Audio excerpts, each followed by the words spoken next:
Halo teman-teman, berjumpa lagi dengan Ab di sini. Saya masih hidup ya. Nah, saya akan membahas PC ini lebih detail lagi ya, berdasarkan pertanyaan-pertanyaan yang sudah teman-teman ajukan dan berdasarkan pengalaman saya selama 2 minggu menggunakan PC ini. Walaupun nggak sepenuhnya digunakan sih, gantian ya sama PC utama saya. Rakitan ini memang agak gimana gitu ya, antara kreatif dan nekat bercampur kere-hore. Tapi gak apa-apa lah ya, kami suka eksperimen, seru aja gitu. Oke, langsung saja ke pertanyaan pertama dari Alvino Desta. Gak dijual casingnya? Tidak bro, casing ini memang mau saya modif lagi teman-teman. Posisi saat ini masih belum limit ya, nanti saya akan push to the limit lagi, jadi masih ada modifnya ya teman-teman, jadi tunggu saja. Pengalaman dipakai 2 minggu gimana? Gua tungguin update kondisi seminggu depan, mau buat juga. Oh, siap, kebetulan itu yang bakalan dibahas di video ini ya. Tapi benar sekali teman-teman, 2 hari setelah dirakit ya, saat saya mencoba bermain game itu di dart atau nipple pompanya itu bocor, menetes 1-2 tetes teman-teman. Beruntung itu masih dalam pengawasan saya ya, jadi saya cepat ambil serbet dan tampung begitu. Penyebab kebocorannya itu ukuran nipple atau dartnya itu sedikit lebih kecil ya dibandingkan dengan punyanya radiator dan water block, jadi itu agak longgar di pompa ya. Terus solusinya tentu saja kabel tis turun tangan teman-teman, pahlawan kita, dan tidak ada kebocoran lagi ya. Jadi banyak yang khawatir soal kebocoran ya. Ya gitulah guys, jadi kita harus sangat-sangat teliti dan berhati-hati dalam merakit custom water cooling seperti ini.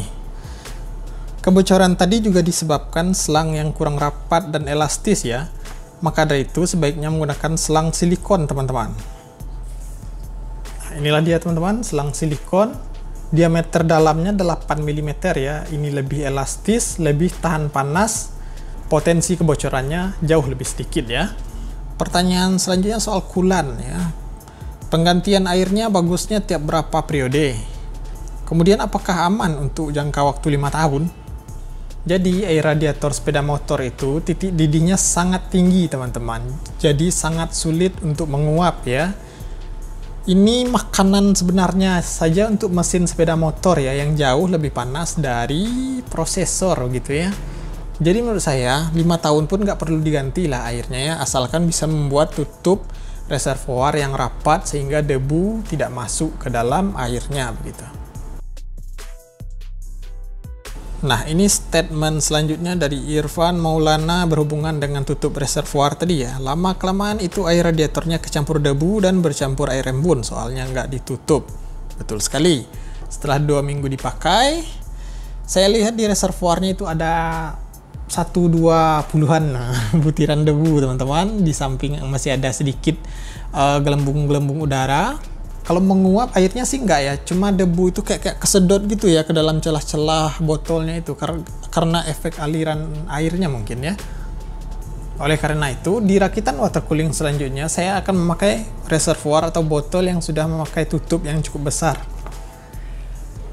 Inilah dia teman-teman, botol sambal. Wah, mini water cooling nanti ya.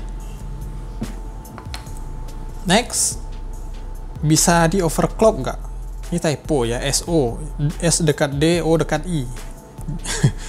bisa so overclock nggak? Sayangnya tidak support ya, ini motherboardnya H110M yang mana tidak support untuk overclock prosesor. Jadi tujuannya apa gitu bikin water cooling kalau prosesornya nggak di overclock? Ya have fun aja teman-teman, happy-happy gitu ya. Radiator motor bisa dipakai nggak? Bisa guys, makin besar makin tebal ukuran radiator itu tentunya bakalan lebih bagus bantuan pendinginannya ya. Tapi sayangnya ukuran radiator motor itu terlalu besar, terlalu berat, terlalu mahal, dan ukuran dart atau selang itu nanti besar ya. Agak sulit nanti menyesuaikannya ke blok, kira-kira begitulah ya. Kalau radiatornya pakai 120 mm, bisa sama nggak dinginnya? Tipis sekali bedanya bro. Perbandingan kasarnya bisa kita lihat pada pengujian oleh player.net ini ya. Saya pun agak menangis sebenarnya beli 240 mm ini. Mahal cuy. Tapi performa pendinginannya akan terasa beda 240 dengan 120, 360 dengan 240 kalau water block juga dibuat pada VGA card, teman-teman. Jadi beban titik panas yang akan didinginkannya itu bertambah ya. Maka dari itu akan kelihatan nanti bedanya 240 sama 120. Kalau ngabuburit sambil ngegame di PC ini ntar batal nggak? Enggak bro, kecuali main gamenya game hand virtual waifu gitu ya, ya batal lah puasanya bro. Coba tes tanpa radiator, bisa tahu nggak? Dan bikin perbandingan suhunya. Siap, saya juga penasaran bro. Di rakitan water cooling selanjutnya saya akan tes juga tanpa menggunakan radiator ya. Jadi dari reservoir langsung ke water block reservoir lagi gitu ya. Jadi lebih hemat water coolingnya. Nanti kita lihat perbandingan suhunya. Selanjutnya pertanyaan dari meme for everyone. Ada ban ini atau HSF 400 ribuan seperti ID Cooling SE224XT? Sedikit lebih dingin, cooler tower dengan 4 pipa, fan 12 cm satu buah ya. Saya dulu pernah bikin rakitan dengan HSF Deep Cool Ice Edge yang hanya 2 pipa saja teman-teman. Bahkan prosesor yang ditanggungnya itu TDP-nya lebih tinggi ya. Di pengujian Shadow of Tomb Raider itu Deep Cool Ice Edge hanya kalah 2-4 derajat saja teman-teman. Jadi jika kita terawang secara kasar, air cooler dengan 4 pipa dengan fan 12 cm jadi bakalan sedikit lebih adem dibandingkan custom water cooling ini. Penyebabnya apa? Pipa pada air cooler tadi itu menggunakan tembaga ya atau kopor. Tembaga itu lebih menyerap panas, lebih konduktor daripada aluminium yang mana bahan utama dari water block kita ini. Jika seandainya water block ini terbuat dari kopor, setidaknya yang kontak saja dengan prosesor, maka sistem water cooling ini akan lebih adem teman-teman. Sayangnya juga saat perakitan ini saya nggak punya HSF tower yang kira-kira harganya sebanding dengan ini ya. Tapi di rakitan selanjutnya dengan water cooling yang lebih simple, lebih murah, saya punya pembanding guys. Yaitu ALSI AM90 ini lagi. Ya, water cooling selanjutnya kira-kira harganya 200 ribuan lebih sedikit ya. Akan kita bandingkan dengan ALSI AM90 4 pipa ini. Mana yang lebih adem? Kalau gua mau bikin pakai botol marjan yang rasa pandan bisa nggak?